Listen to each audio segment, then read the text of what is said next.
तो मेरा नाम राशिद ज़हीर है और आप देख रहे हैं ऑनलाइन न्यूज़ इंडिया। कट्टर देश, आतंकी देश और भारत में हमेशा उसकी शांति का दुश्मन देश अगर किसी को कहा जाएगा तो पाकिस्तान है। और अपनी हरकतों से, नापाक हरकतों से उसने क्या क्या कर दिखाया ये भी आप जानते हैं। उसका दूसरा रूप दिखाने की कोशिश कर रहा हूँ कि वहाँ क्या हो रहा है और हमारे यहाँ क्या हो रहा है। इसका मतलब ये नहीं है कि आप मुझे पाकिस्तान का कोई पत्रकार समझने लगें। मैं भारतीय ही पत्रकार हूँ और भारतीयता ही मेरे मन में बसती है, लेकिन बात जो सही है वो कही जाएगी। ये तस्वीर जो लगी है ये पाकिस्तान की एक हिंदू है, पहली हिंदू महिला डीएसपी बन गई है। इसका नाम है मनीष रुपेता। पाकिस्तान में तो हालात हैं ये, एक मिसाल मैं अभी और सुनाऊंगा इस खबर के पढ़ने के बाद। हमारे हालात क्या हैं वो भी आप जानेंगे। पाकिस्तान में पहली हिंदू महिला डीएसपी बनी मनीषा रुपेता। मिल्लत टाइम्स लिखता है कि पाकिस्तान के इतिहास में पहली बार कोई हिंदू महिला डीएसपी बनी। मनीषा रुपेता को पहली हिंदू महिला डीएसपी के तौर पर नियुक्त किया गया।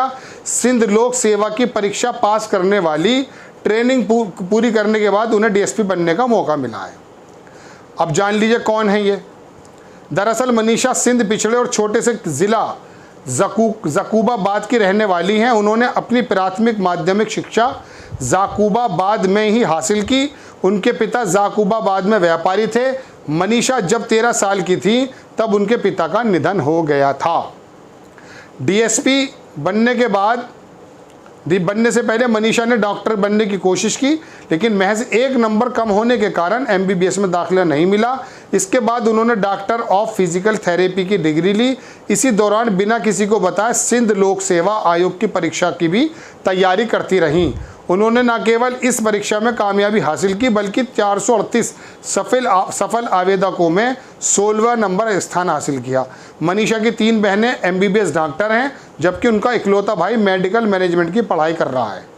पाकिस्तान में आमतौर पर महिलाएं पुलिस स्टेशन के कोर्ट अंदर नहीं जाती। इन स्थानों पर महिलाओं के लिए उपयुक्त नहीं माना जाता, इसलिए ज़रूरत पड़ने पर यहाँ आने वाली महिलाएं पुरुषों के साथ आती हैं। ऐसे माहौल में मनीषा ने पुलिस बल को ज्वाइन करने का फैसला किया। बहुत लंबी कहानी है। बीबीसी ने बताया कि मनीषा का मानना है कि महिला में ज़्यादा पीड़ित महिलाएं, ऐसे में सुरक्षा करने वाली भी महिलाएं होना चाहिए। ये एक कहानी मैं बता रहा हूँ आपको, ये स्टोरी नहीं है, मतलब एक खबर है। आपको मालूम है कि पाकिस्तान के अंदर एक विष्णु का जो है मंदिर क्षतिग्रस्त कर दिया था वहाँ के आतंकियों ने। इमरान खान वहाँ के प्राइम मिनिस्टर थे और वहाँ के जज ने ये काम किया कि उन लोगों से पैसा वसूला जिन लोगों ने तोड़ा था लगभग 2.5-3 करोड़ रुपया। पहले खबर बना के मैं आपको बता चुका हूँ। जज ने कहा जितनी जगह जहाँ चाहिए जितनी चाहिए इनको जगह दे दी जाए। इमरान खान ने उस वाले सूबे के मिनिस्टर को, चीफ मिनिस्टर को फ़ोन किया और कहा सख्ती से निपटो, किसने ये काम किया। ये स्थिति उस देश की है जिसको हम आतंकी कहते हैं और हमें कहना भी चाहिए, चूँकि वो आतंक का काम करता है। अब हमारे यहाँ क्या हो रहा है? हमारे यहाँ ये हो रहा है कि हरियाणा में कोई मज़ार, मस्जिद, दरगाह, उनके ऊपर झंडा भगवा लगा देते हैं, हनुमान का मंदिर बनाने की कोशिश करते हैं और दुनिया भर के नारों के पीछे आतंकी छिपे हुए हैं। उन्हें आतंकी नहीं कह सकते आप। अब ये खबर आई है कि एक जिहादी ने आरएसएस के कार्यालय को उड़ाने की धमकी दी। उसको जिहादी लिखा, विश्व हिंदू परिषद के नेता ने उसको ट्वीट भी किया। निकला वो प्रिंस पांडे, रवीश कुमार पांडे को जो रवीशुद्दीन पांडे कर दिया था, ये प्रिंस पांडे निकला। अब अखबार जो है जी का अखबार है डीएन, वो लिखता प्रिंस नाम का व्यक्ति पकड़ा गया, पांडे नहीं लिख रहा है। शरारत देखिए आप। तो अब पाकिस्तान में तो होता है ये कि वहाँ का प्रधानमंत्री और वहाँ का जज मंदिर को बनवाता अपनी अगुवाई में, और जब उसका दोबारा से जीर्णोद्धार होने के बाद उसका इनॉग्रेशन होता है तो वो जज जाता है उस मंदिर में। और हमारे यहाँ क्या हो रहा है? हमारे यहाँ ये हो रहा है जो मैंने अभी आपको बताया। ज़रा सा कांवड़ी की थोड़ी सी चोट लग जाए, अभी आपने देखा उत्पात मचा के रख दिया था। एसपी साहब भाग गए, हरियाणा के अंदर गाड़ियाँ तोड़ दी, फूलों की वर्षा की जाएगी। फिर कहते हैं कि नहीं, नियम कानून बड़े ज़रूरी हैं, नियम कानून से कोई समझौता नहीं होगा। ये योगी जी की सरकार है, ये प्रधानमंत्री जी की सरकार है, ये मोदी जी की सरकार है, तो नियम से साथ होता है। पाकिस्तान की तो है मिसालें ये जो मैंने आपको बताई, और यहाँ की मिसालें मैं आपको ये बता रहा हूँ कि आज के हालात में अभी हरियाणा के अंदर एक जमाती आगरे से वापस आ रहे थे। बीकानेर जो बड़े बड़े होटल होते हैं, पानी लेने के लिए चला गया। इतनी पिटाई की कि भागना पड़ गया। किसी न्यूज़ चैनल ने बताया आपको, अभी एक कांवड़िए के छोटी सी मोटरसाइकिल लग जाए बस ज़रा सही किसी भी विशेष वर्ग के माध्यम से, हंगामा कर देंगे ये पागल बिल्ले जो बैठे हैं नोएडा के अंदर, शोर मचा देंगे, आपकी आस्था पे कुठाराघात हो जाएगा। आस्था के चक्कर में बेरोजगारी कहाँ से पीछे आ गई है मालूम है? वो जो मैंने बताई आपको, आरएसएस का जो बंदा है प्रिंस पांडे, जिसने बम से उड़ाने की धमकी दी है, वो बेरोजगार बताया जा रहा है। अखबार लिख रहा है, मैंने नहीं कहा, आप मेरी पहले खबर देख सकते हैं जाके। अखबार ने लिखा बेरोजगार था। जब बेरोजगार होगा तो यही वाली बातें सोचेंगे, साहब ईसाई जो है धर्मांतरण कर रहे हैं, इससे मैं आहत हो गया।